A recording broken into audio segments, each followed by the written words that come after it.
Celeb Savant, Barrett Edelstein. We're at Solid Gold Podcast in Randburg, Johannesburg, South Africa.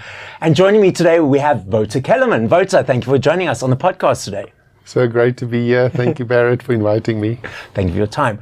Now we're going to go straight away. Let's rewind. At what age, and you mentioned when we were chatting before we started recording that it was quite late, but at what age were you motivated to pick up your instrumentation, become creative, and how did that journey progress to where we are today? Actually, when I was 10 years old, my parents took me to a symphony concert and they asked me which instrument I'd like to play. And I liked the idea of the flute because it's like singing. You're using your breath to express yourself. So I chose the flute, and it turns out it was a really good choice because the flute's actually the oldest instrument. The oldest known flute is 60,000 years old. Oh, wow. From the thigh bone of a cave bear. And so that's a flute that survived. So even before that, there must have been reed flutes. And and language only started about 60 to 70,000 years ago. So flute playing developed alongside language.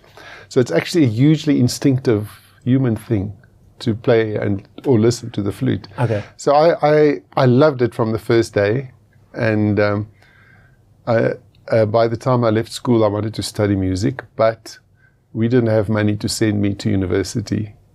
My parents didn't have money, but my other talent is mathematics, so I was offered a scholarship to study engineering. So that was the only way I could get to university, so I did that.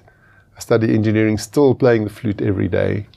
And then after university, I worked back for the engineering company. They posted me, Anglo American posted me to the coal mines, which I wasn't very impressed with. Yeah. Spending my days underground as a trainee engineer. And soon I left them and joined a military band part-time, half day, and the rest of the day I was doing software consulting and software writing, doing automation of big steel and coal plants. In the meanwhile, I got married, had kids young, but my plan was still just to do music. And so I decided to swap over to become a full-time musician. And within 6 months, my money had run out. And I had to go back to engineering. My wife and I split up and I got custody over the kids. So I was a single dad and I had to bring in enough money. And it was just impossible to do music full-time because I couldn't tour. I needed to be at home. So basically, long story short, I had to wait 20 years. Still playing the flute every day, and I did allow myself 3 weeks a year to go overseas to do master classes with the best flute teachers in the world. And finally, at age 44, my daughter left university, my son left school, and things became a whole lot cheaper. And finally, I tried again, and this time it worked. And Up to that time, I've done mostly classical music, but then I started crossing over to kind of world music and all my other interests. And it's been a dream ride since then. I worked myself to the bone because I waited so long for it. But it's been an amazing journey. You referenced earlier that you were in a military band. Yeah. What is a military band? A military band is part of the military, and you kind of march. You do a lot of marching music, and it was quite at the time that paid pretty well because when I auditioned, I was immediately at the top level because of my flute level. So when I joined a military band, I was getting paid as much as my engineering salary was at that time. Oh wow! And it was only half-day work. So it was really good, but it was definitely not my dream to play in a military band. And the South African military bands at that stage weren't great quality either. But it was just, for me, perfect way because the mornings we'd have some rehearsing, but I had a lot of time to practice by myself. And then in the afternoons, I would go and do software consulting. And how long were you in the military band for? That was about 4 or 5 years until my engineering company took off. Okay. And then things started engineering became more lucrative. And it was just a better choice to do my engineering and then still play the flute every day, but not be in the band. And while you were doing your day job before going full-time into music, yes, you were doing and playing the flute every day. Yeah. Did you ever think at any point, oh, I'm going to transition full-time into music, or this is just my life at this point? No, my plan was always. to do music full-time. And I kept on trying. Every few years, I'd swap over to become a full-time musician. And just never worked, financially, and also because I had to spend so much time at home. My kids were really important to me. And so I prioritized them, So I have a lot in common with many stay-at-home moms who put their careers on hold for their kids. And then finally, when the kids grow up, you have time to follow your own dreams. Okay. Now, sorry. That's okay. Now, with regards to, you referenced that you were mainly classical and then you transitioned to other sort of genres. When you transitioned, was it easy to transition into those genres because you had a strong foundation from the classical, or was it quite challenging? The improvisatory part was hard for me because from the first day when I was taught, we were taught to read. So I can read anything. Read music? Read music, okay. Yeah, read music. So just give me a page full of notes and I can play it very easily. Mm-hmm. But what was foreign to me was just improvising. So my guitarist at the time was also my yoga teacher, and we were both terrible at improvising. So what we would do is we would do yoga together, and then we would improvise together, and we were both so shocking that you weren't embarrassed. Yes. You do something shocking, but he was doing something equally shocking. Yeah. So you didn't feel shy to experiment and try things. And then every now and then we'd hit a spot of gold, but just by accident. We'll just do all these shocking, very bad things, and then we'll come across something that worked nicely, and then we'll just record it, that little bit, and then carry on and until we hit something else nice. And then we'll put those bits, the good bits, together, and that became our first compositions. And that's kind of how we went. So it's a very organic, natural, free process. And that, my first album took about 2 years of that just to create the songs. And then slowly over time, I became more comfortable with improvising and creating, because up to that stage, I'd never composed anything. And I never thought of myself as a composer.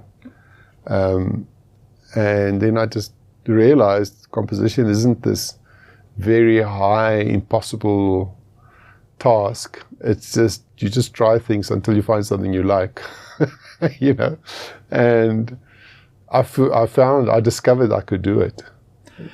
What's the difference between composition and improvisation?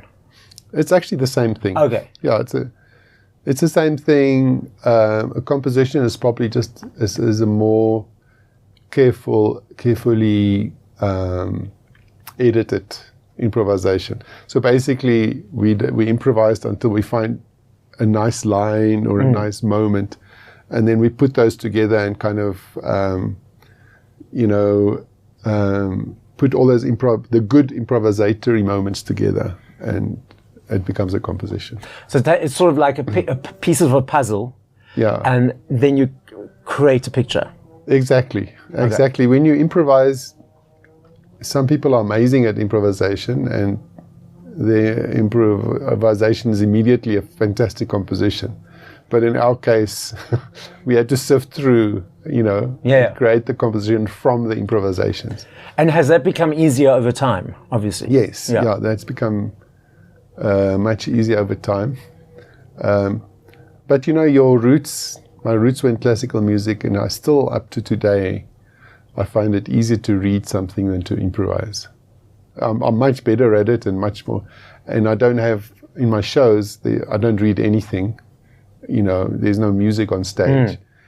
So I don't read much anymore. But if I go to a studio and you want me to record something, you'll be much more, you'll get better results if you give me some notes. But this is something that you have not created. This is something that someone else should exactly record. Yeah. Okay. Yeah. So how often do you,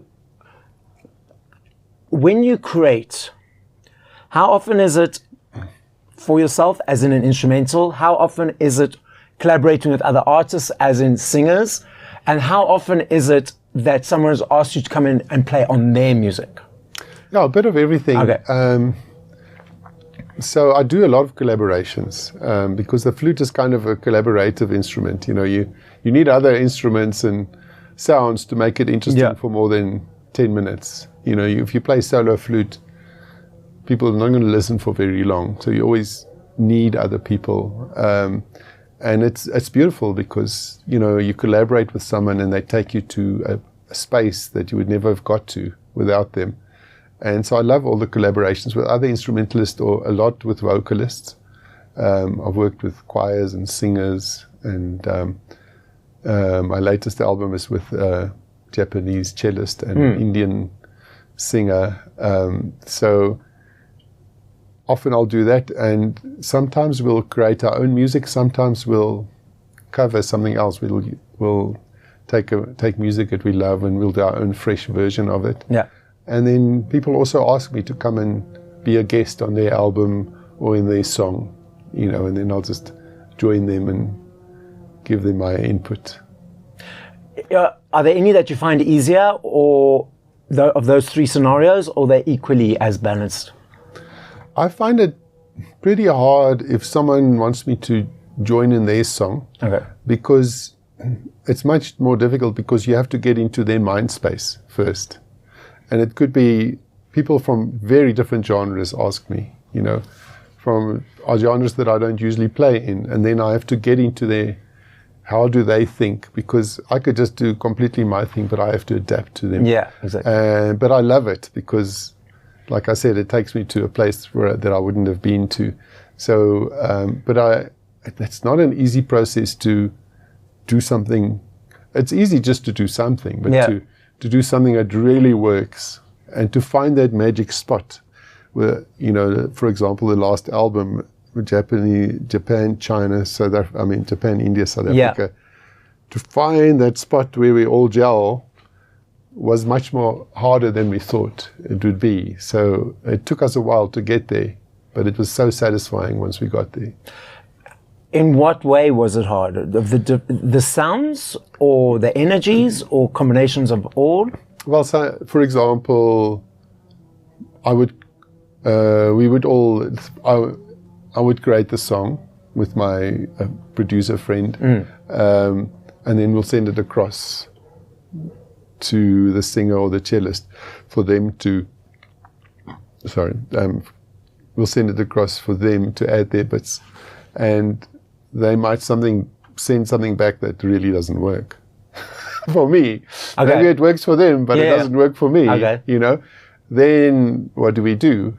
You know, then usually what we do is we'll edit their parts and say, well, how about this? Now I think we work. So then we'll send it back and they go, no, what have you done? This doesn't work. I understand. And then they send their parts back and then I send and a lot of to and fro until you find the spot where everybody feels at home with what we created.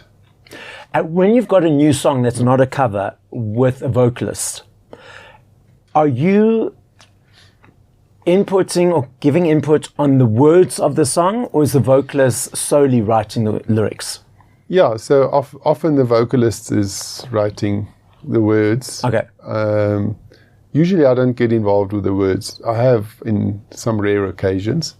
But usually that's the vocalist, and often they already have a song or the basic parts of the song with a verse and a chorus and something, and then they'll ask me to be and do some extra lines or take the verse here or create a bridge or create some other parts for it.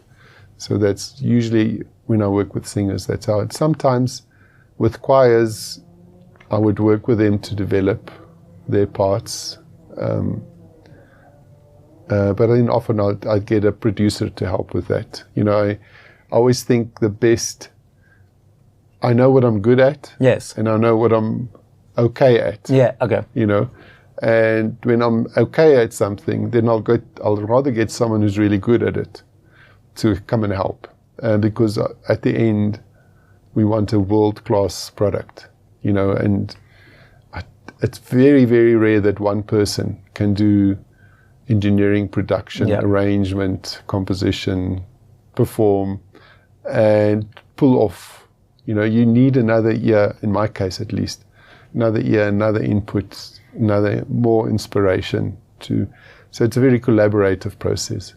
So now the flute, obviously, there's the societal observations of instruments in the sense that drums, guitar, piano, people who are on the periphery, who maybe enjoy music, maybe go buy CDs or stream or go to a concert every now and then, those are the instruments they know. Yeah. Has there ever been a situation or situations where people have thought, a flute's not really necessary, it's sort of not in the background? And have you ever had that sort of experience, and how have you made it seem that, okay, the flute is important? We deal with that every day. Okay. Because people don't think of the flute. A lot of, even musicians don't even know about flutes.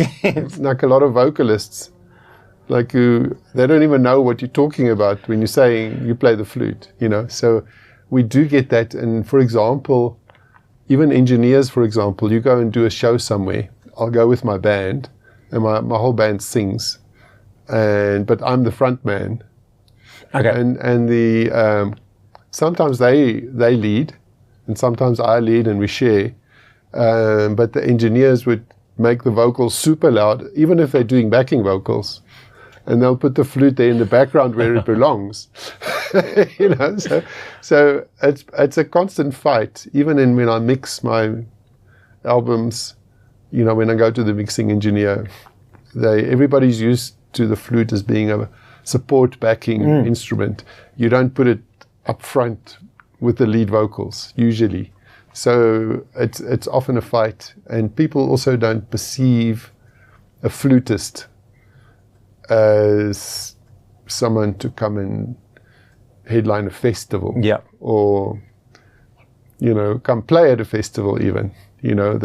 They want vocalists. So sometimes at the jazz festivals, it's a very different story. Yeah.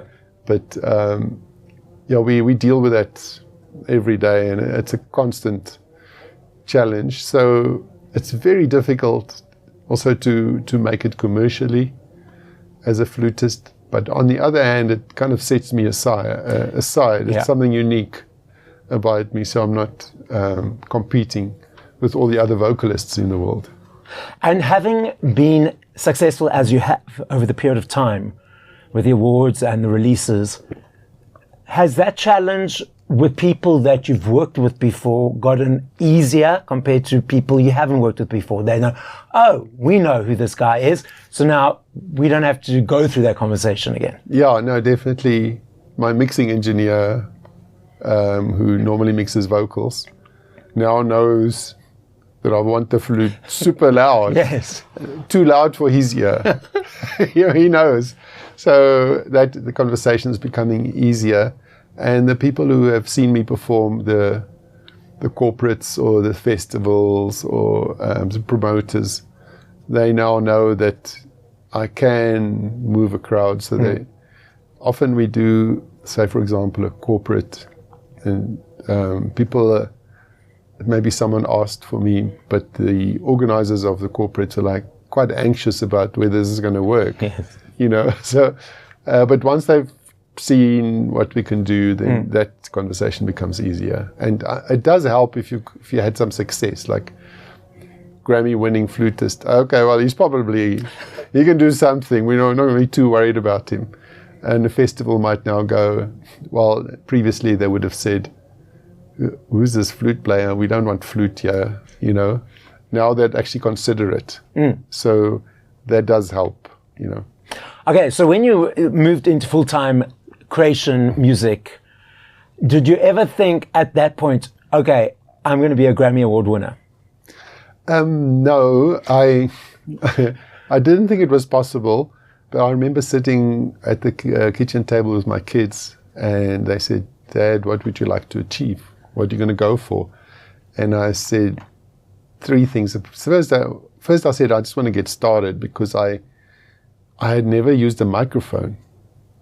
I'd always played acoustically, you know, and my classical concerts were all acoustic. And I didn't know how to use a monitor or how to use in-ears. So I went, at that stage, on a little side note, I went to a singer, a South African singer called Nia Nell. Oh, yes, yes. She was doing very well. And so I said to her, I love your music. I'd love to perform with you. I'm offering my services for free. And because I also need to learn. And she said, okay, well, come over to my house. Let's see how we gel. And she liked what we did together. And then for the next 2 years, in the same 2 years when we were creating the new music, I was gigging with her and performing and learning how to be on stage, how to play in tune in that chaotic environment, you know, where I don't think a lot of audience members realize how bad it sounds on stage. You know, often it's very messy.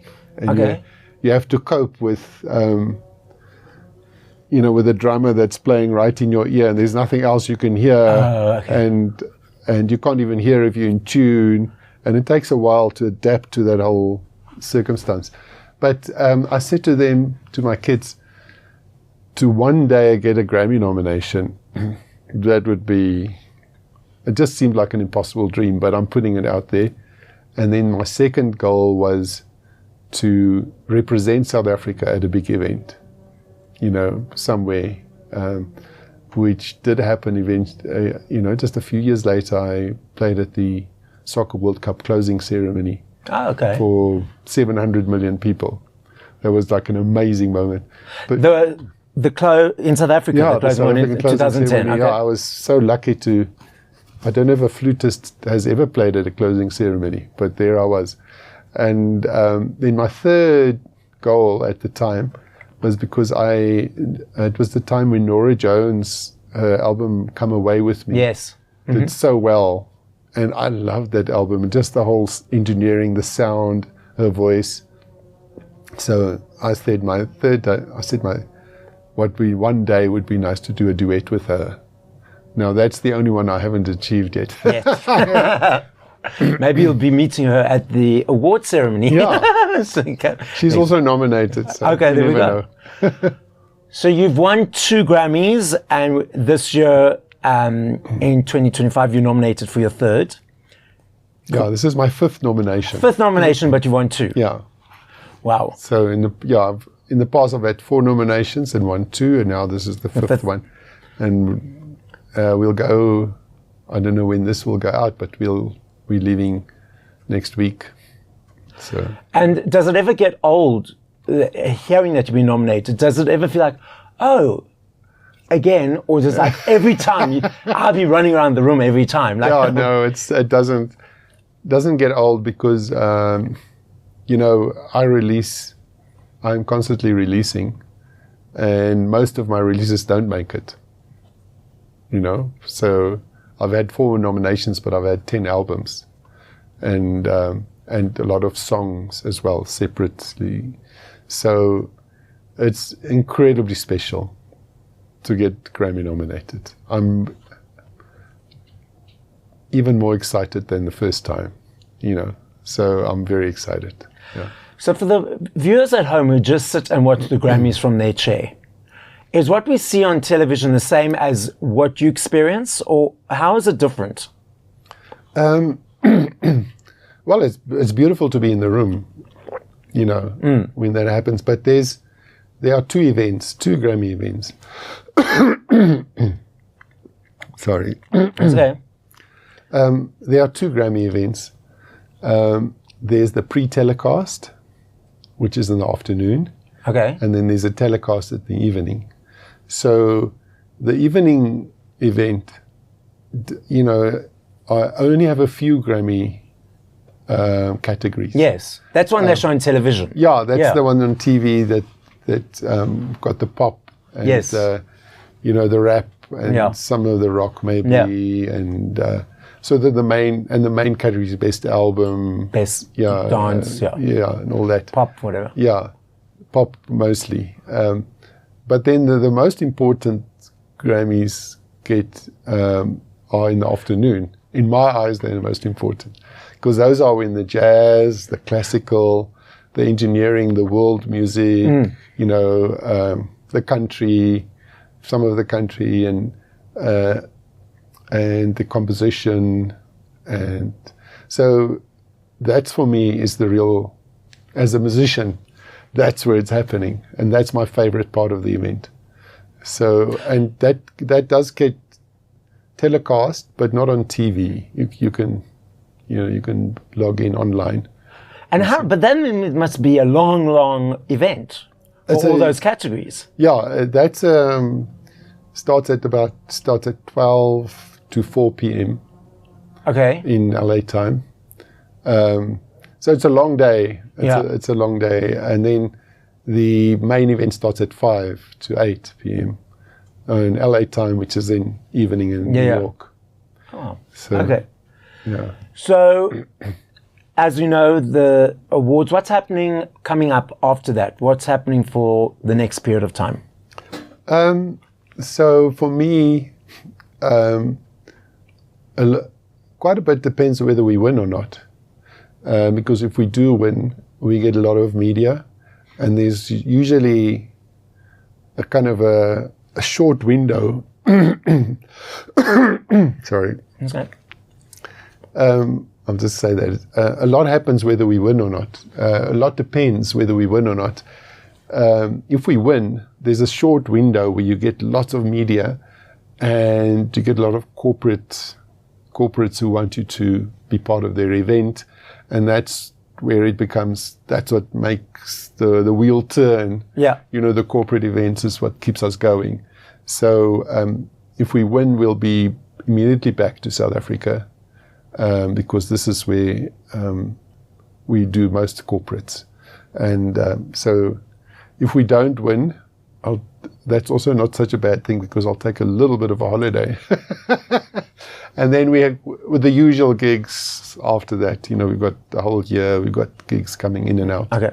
But for me this year, I've been so focused on my album and my stuff that I haven't really collaborated. I've had so many collaboration requests from artists that I admire, that I would love to, but I haven't had time. So this year for me is going to be the year when I'm going to do all those exciting things from people from completely different genres. And I'm really looking forward to that. So that's probably a lot of this year will be spent doing those collaborations. You spend a lot of time creating.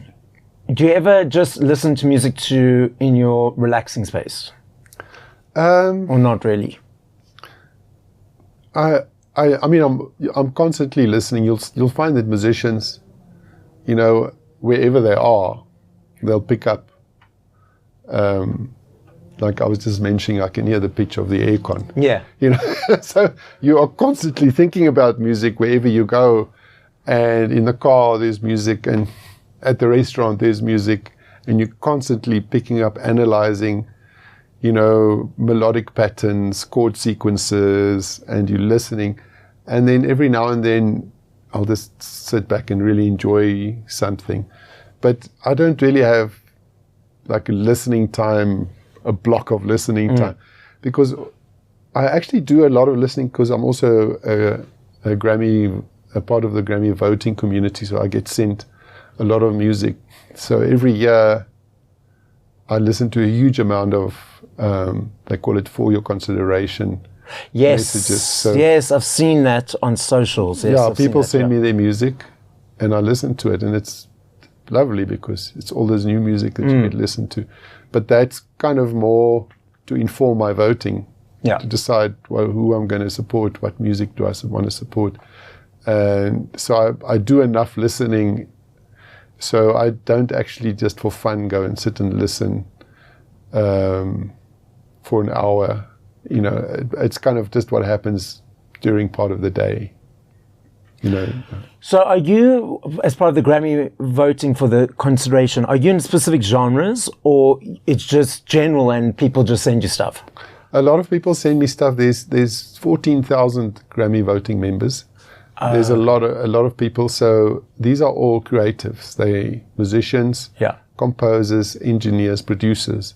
So and that's why they say the Grammys, you voted by your peers. These are most of the people are in the US, but they're everywhere in the world. And so everybody's and there's like more than 20,000 entries every year. Yeah. So you're not going to listen to, it's impossible to listen to all the music. So you kind of listen to the stuff that people send you, you know. And I vote in the categories that I feel I have expertise in. Yeah, so in my categories, which is quite wide because I'm classically trained. I do world music or global music. I do new age music. And so could be quite a wide range of music.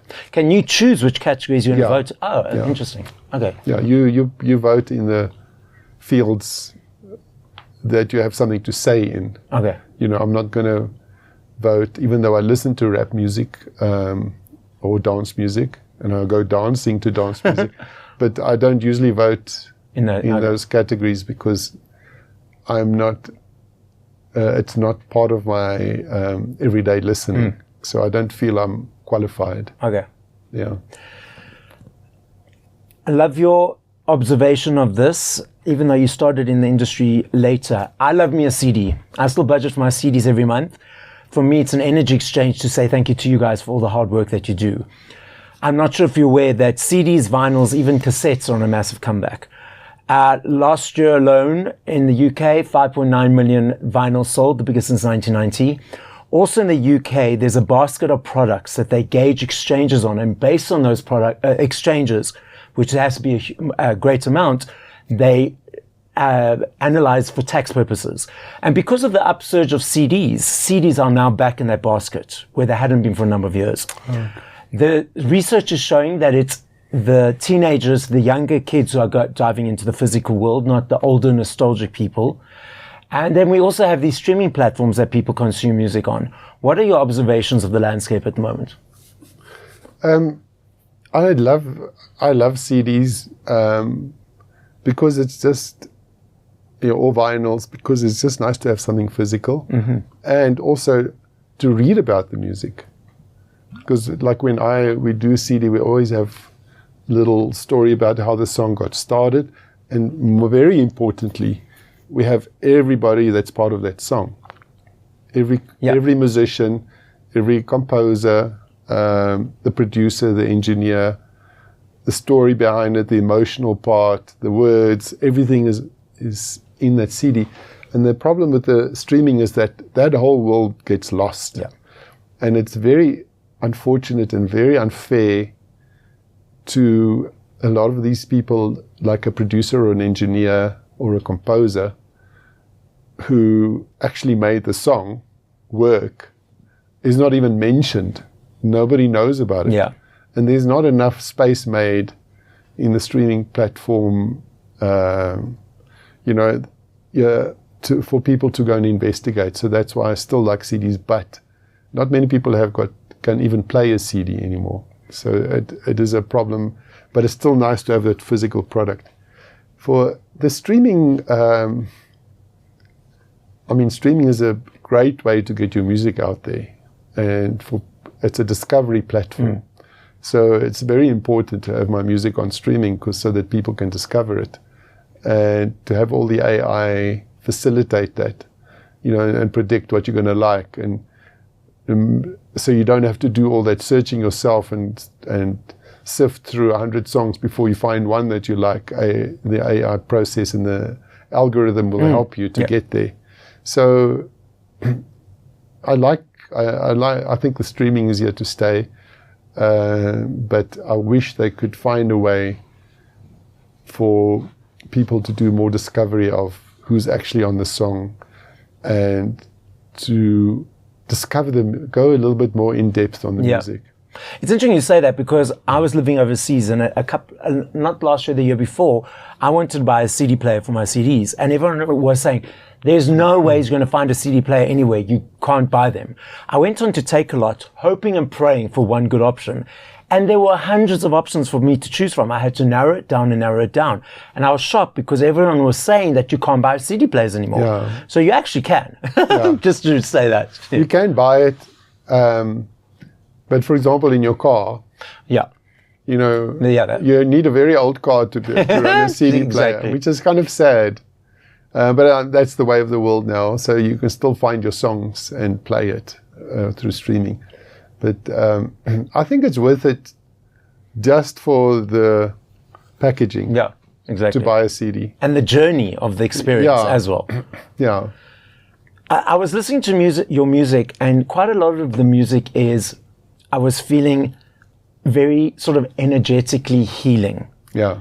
With the energies and the auras, whatever you want to call it, because I'm a Reiki master, and I was feeling all these different presences and emotional cleansing type of thing. Is that intentional when you create the music?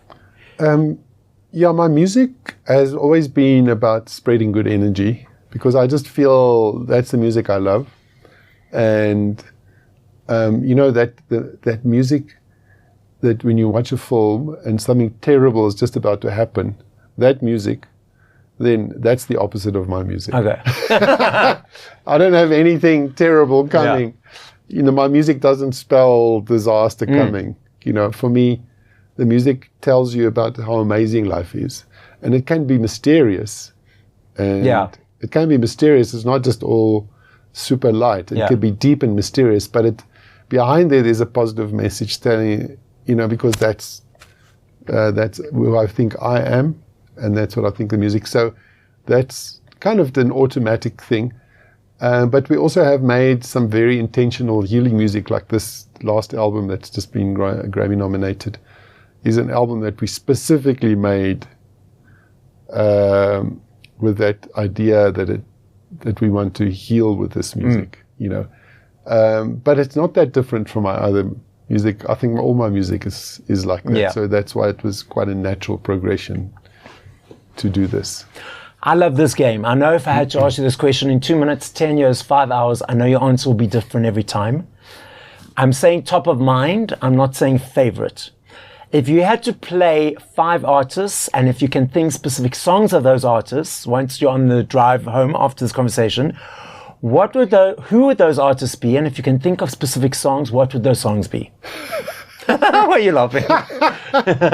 Wow. Just top of mind. My favorite artist of all time is the cellist Jacqueline Dupré. Oh, yes. And the Haydn, so this is classical, so the Haydn symphony, so Haydn concerto in C, I think, first movement, that would be one. Norah Jones, Come Away With Me. Mary Makeba, I loved that song when I was a child. I actually played it in the car for my kids the other day, called The Naughty Little Flea. It's a very little... Oh, I haven't heard that song. I need to listen to it. Okay. Mary Makeba, Leonard Cohen. Yeah. Leonard Cohen is magical. There's a song of his called The Tower of Song. One more. Yes.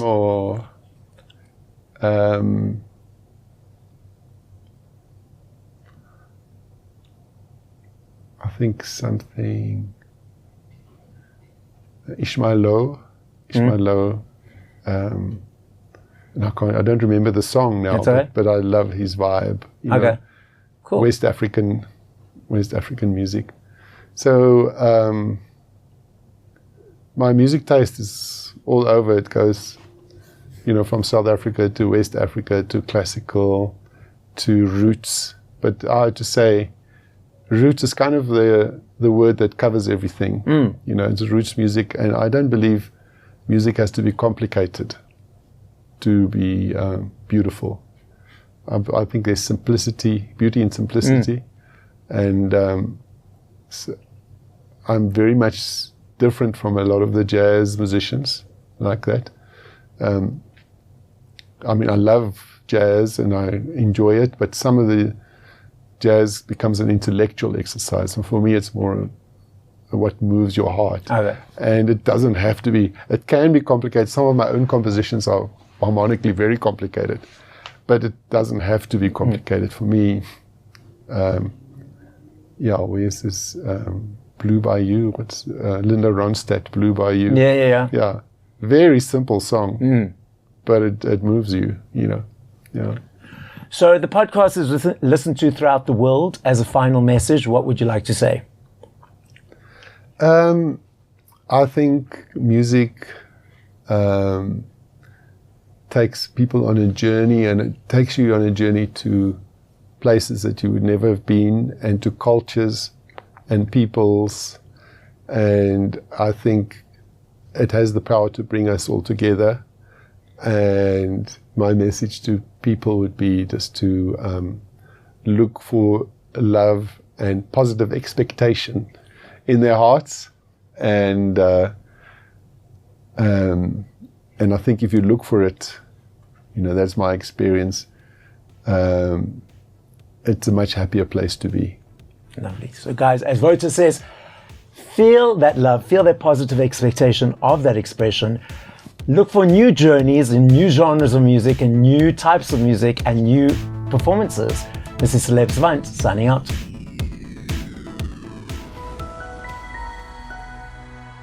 Another production from Solid Gold Podcasts.